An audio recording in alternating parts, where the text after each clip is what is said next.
বৈষম্য বিরোধী ছাত্র আন্দোলনের যৌক্তিক দাবির সাথে একাত্মতা প্রকাশ করে মানববন্ধন করেছে নিরাপদ সড়ক চাই।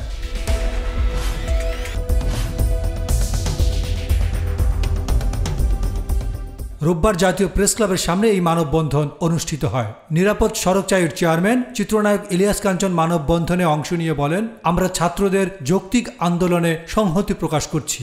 দেশের এই পরিস্থিতিতে আর ঘরে বসে থাকা যায় না। বিবেকবান মানুষ এবং দীর্ঘ সময় ধরে নিরাপদ সড়ক চাইয়ের জন্য কাজ করছি। সড়কে যাতে মানুষের জীবন না যায় তার জন্য কাজ করছি। সেই জায়গায় আমার দেশের মানুষরা আমাদের এই ভবিষ্যৎ প্রজন্মকে এরকমভাবে গুলি করে মেরে ফেলবে, এটা কোনোভাবে আমাদের কাছে কাম্য না। যে কারণের জন্য আমি এই ছাত্রদের সঙ্গে, এই ভবিষ্যৎ প্রজন্মের সঙ্গে আমি একাত্মতা ঘোষণা করার জন্য আজকে সরাসরিভাবে আমি রাস্তায় নেমে আসি। ছাত্ররা যারা আন্দোলন করছে এবং দেশের মানুষ যারা, তাদের বিশ্বাস কিন্তু সরকার নষ্ট করে ফেলেছে।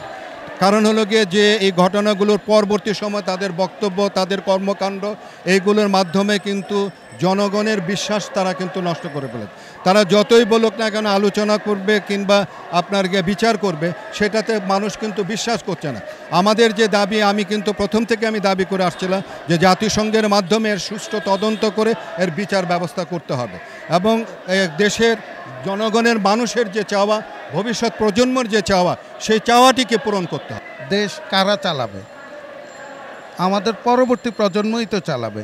তো এই প্রজন্মকে যদি আমরা নিরাপত্তা না দিতে পারি, এই প্রজন্মকে যদি আস্থা না তৈরি করতে পারি, এই প্রজন্মকে যদি আমরা সঠিক পরিবেশ না দিতে পারি, তাহলে এই দেশ, ভবিষ্যৎ দেশ কোথায় যাবে?